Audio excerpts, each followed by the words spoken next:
तो हमने हमारे पिछले वीडियो में देखा था कि लुओ जिंग और मिस सुलिंगन के बीच में एक थोड़ी सी बहस हो गई थी, जिस वजह से मिस सुलिंगन गुस्से में वहां से चली गई थी। और अब आगे तो हमारी वीडियो की शुरुआत होती है और हम लोग लुओ जिंग को देखते हैं, जो कि वहाँ पर प्लेयर्स कह सकते उसी झरने के पास में बैठकर उन दोनों असेसिन्स के वेपन्स, जिन्हें की उसने पिछले एपिसोड में डिस्ट्रॉय न करके अपने पास रख लिया था, उन्हें देखते हुए सोच रहा होता है कि ये दोनों सुपीरियर ग्रेड के आर्केन वेपन्स हैं, जिस वजह से बहुत ज्यादा पावरफुल हैं। इसीलिए वो उन्हें रिफाइन करके अपने एल्जोर ड्रैगनी पावर्स को बढ़ाने के बारे में सोचता है। इसीलिए वो वहाँ पर किसी भी वेपन की एनर्जी को एब्जॉर्ब कर लेने वाली मैकेनिकल फॉर्मेशन की मदद से उन दोनों वेपन्स की एनर्जी बॉल बना देता है और उसे एल्जोर ड्रैगन को देता है, जिसकी वजह से एल्जोर ड्रैगन के शरीर के ऊपर एक स्कल की जगह पर टोटल 7 गोल्डन स्कल्स आ जाते हैं, जिस वजह से वो वहाँ पर बहुत ज्यादा पावरफुल हो जाता है। और इसके कारण लुओ जिंग भी वहाँ पर अंदर से बहुत ज्यादा पावरफुल महसूस करने लगता है, जिसकी वजह से वो वहाँ पर बहुत ज्यादा ही खुश होता है।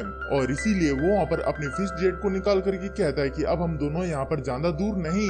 जिसके बाद यहाँ पर हमारा सीन शिफ्ट होकर के नाइट में आ जाता है, जहाँ पर लुओ जिंग चोरी छिपके से हेवनली फेट पवेलियन में आया हुआ होता है, ताकि वो पोर्गेटरी माउंटेन के बारे में इंफॉर्मेशन ले सके। और इसके लिए वो वहाँ पर कई सारे स्क्रोल्स को खोलकर वहाँ पर पढ़ता है, मगर उसे इसके बारे में वहाँ पर कोई भी इंफॉर्मेशन नहीं मिलती है। लेकिन तभी वहाँ पर लुओ जिंग की नजर अंदर की तरफ एक मैकेनिकल डोर के ऊपर जाती है, जिसके बारे में उसके सीनियर ने उसे कहा था कि इंफॉर्मेशन जितनी ज्यादा काम की होगी वो उतनी ही डीप हिस्से में होगी। और इसीलिए लुओ जिंग वहाँ पर सोचता है कि होना हो वो इंफॉर्मेशन मुझे इसके अंदर ही मिल सकती है। और इसीलिए वो वहाँ पर उस डोर को टच कर देता है, जिसकी वजह से वहाँ पर उस डोर के अंदर कुछ हलचल होने लगती है और वो डोर वहाँ पर ओपन हो जाता है। और वो डोर ओपन होते ही लुओ जिंग को अपने अंदर खींच लेता है। और लुओ जिंग जैसे उस डोर के अंदर जाता है, वैसे वो डोर किसी अजीब सी जगह पर ओपन होता है, जिस जगह पर जमीन न होने के कारण लुओ जिंग नीचे की तरफ गिरने लगता है। और वो गिरते हुए वहाँ पर बहुत ज्यादा डर गया होता है, लेकिन तभी वहाँ पर वो डोर लुओ जिंग को बाहर फेंक देता है। तो ये सब कुछ देख करके लुओ जिंग कहता है कि जरूर इसके ऊपर किसी तरीके का स्पेल कास्ट किया गया है, जिस वजह से इसके अंदर जा पाना इतना ज्यादा मुश्किल है। लेकिन कोई बात नहीं, मैं इसे तोड़ के भी अंदर जा सकता हूँ। और ये कहकर वो वहाँ पर उस दरवाजे को तोड़ने के लिए अपनी स्पिरिचुअल पावर को अपने हैंड में इकट्ठा करके उसके ऊपर पंच मारने के लिए जाता है।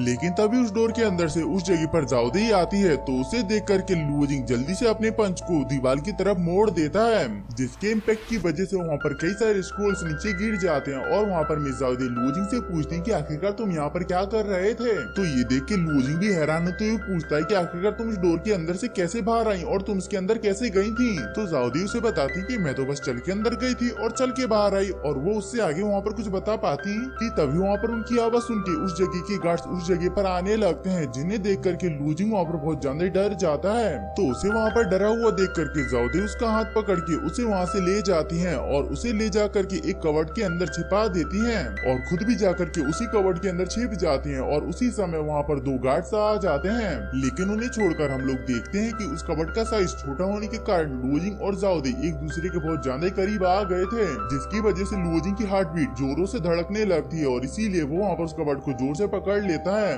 और बाहर वो दोनों गार्ड्स आपस में बातें कर रहे होते हैं कि मैंने इस जगह से किसी तरीके की आवाज सुनी। तो दूसरा गार्ड उससे कहता है कि जरूर तुम्हारे कान बज रहे होंगे, यहाँ पर कोई भी नहीं है। और वहीं दूसरी तरफ जगह कम होने के कारण लुओ जिंग को वहाँ पर कुछ अजीब लगने लगता है, इसीलिए वो वहाँ पर कुछ बोलने के लिए जा ही रहा होता है कि तभी जाओदी उसका मुंह बंद करके उसे इशारों में शांत रहने के लिए कहती हैं, जिसकी वजह से उन दोनों की आंखें एक दूसरे के आमने सामने आ जाती हैं और वो दोनों जन एक दूसरे की आंखों में खो जाते हैं, जिस वजह से उन दोनों को कुछ भी होश नहीं होता है। और इसकी वजह से वो दोनों जन वहाँ पर बहुत ज्यादा ही खूबसूरत लग रहे होते हैं। लेकिन तभी उन्हें वहाँ पर होश आता है और वो दोनों जन एक दूसरे से दूर जाने की कोशिश करते हैं, मगर इस वजह से वहाँ पर आवाज हो जाती है, जिसे कि वो गार्ड सुन लेता है और कहता है कि आखिर कौन है यहाँ पर। और ये कहकर वो उन दोनों की तरफ धीरे धीरे बढ़ने लगता है, जिसके डर की वजह से उन दोनों की हार्ट बीट्स जोरों से धड़कने लगती है। और इस वजह से जाओदी लुओ जिंग को जोर से पकड़ लेती है, लेकिन इसकी वजह से वो दोनों जन वहाँ पर बहुत ज्यादा करीब आ गए होते हैं। जिसके बाद हम लोग देखते हैं कि वो गार्ड उन दोनों के पास में आकर उस कवर्ड के डोर को खोलने लगता है। तो लुओ जिंग भी घबरा के जाओदी को जोर से पकड़ लेता है, लेकिन तभी वहाँ पर एक चूहे की आवाज आती है,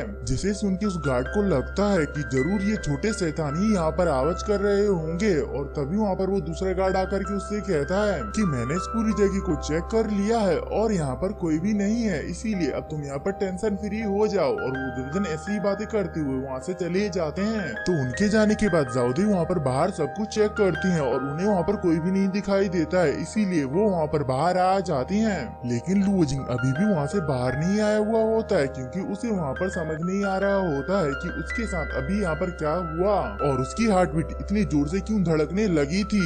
तो उसे देख करके जाउदी कहती हैं कि तुम इन सब के बारे में सोचना बंद करो और जल्दी से बाहर आ जाओ, और उसके लिए वो वहाँ पर अपना हाथ आगे बढ़ा देती हैं। तो ये सुन के लुओ जिंग भी उस हाथ को पकड़कर बाहर आ जाता है, जिसके बाद जाउदी वहाँ पर शर्माते हुए और गाते हुए वहाँ से चली जाती हैं। तो उसके पीछे लुओ जिंग भी वहाँ से चला जाता है, जिसके बाद हम लोग देखते हैं कि वो दोनों जन उस मैकेनिकल डोर के पास में आए हुए होते हैं। तो उसे देख करके जाउदी कहती कि इसके ऊपर तो सच में स्पेल कास्ट किया गया है, और ये कहकर वो उस डोर को टच कर देती हैं, जिसके साथ ही में यहाँ पर हमारा ये एपिसोड यहीं पर ही खत्म होता है। और आई होप कि ये वाला वीडियो आप सभी को पसंद आया होगा, और अगर आया है तो प्लीज लाइक शेयर कमेंट और हाँ चैनल को भी सब्सक्राइब कर लीजिएगा, ताकि मैं ऐसे ही वीडियोस आप सभी के लिए लाता रहूं।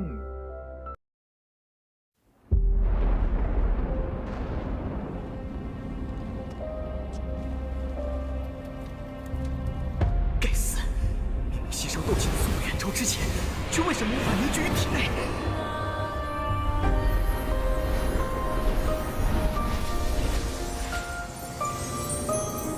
小娃娃，看来你需要帮助啊！你到底是谁？你一直藏在我的戒指里。我名为老师，既然这种功法，你为什么一直都不传给我？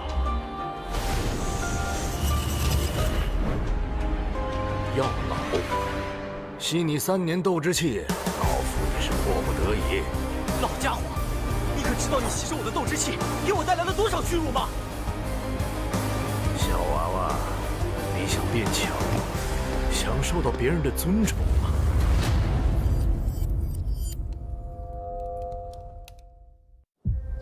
是时候前去迦南学院了。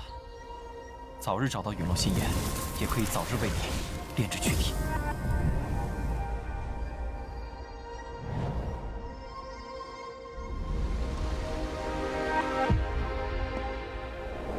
我知道萧炎哥哥一定会来的。黄阶2班，萧炎。从今天起，你的麻烦将会络绎不绝。只要有实力，猎物与猎人的位置随时都能调换。我希望我们这支新生势力能像磐石一样屹立在内院强者之列。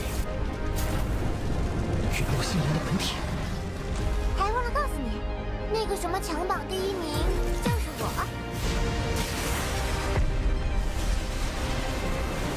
就让本王送你上路吧。挑战你，只是萧炎哥哥说想看见我耀眼的一面。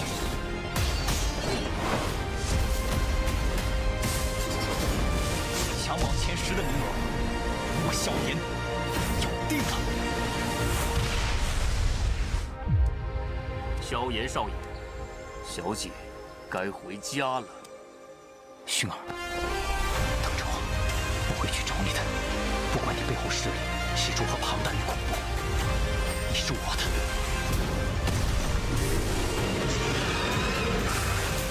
守住，千万不能让火蟒突破，否则整个迦南学院将毁于一旦。大长老，那就别怪韩某出手硬抢了。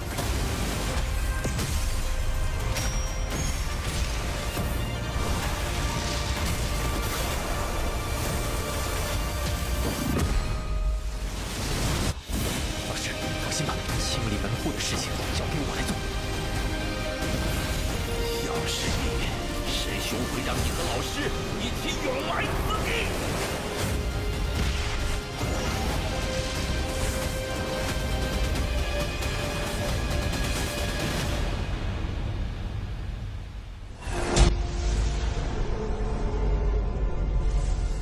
想不到，猎人成了猎物，却是没能杀了那韩放。 老师，对不住了，这次也连累您了。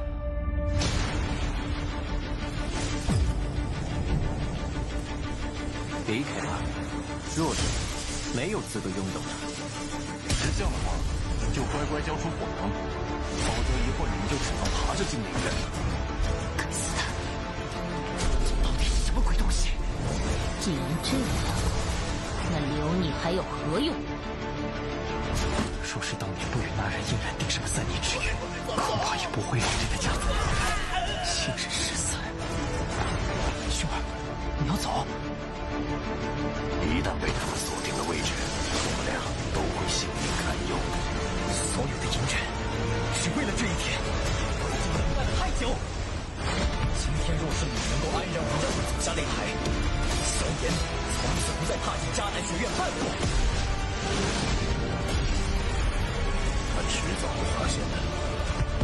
既然如此，就给他一个惊喜吧。今天，他不会让你们两人彻底的闭上嘴。就算他还活着，你们之间也绝不可能。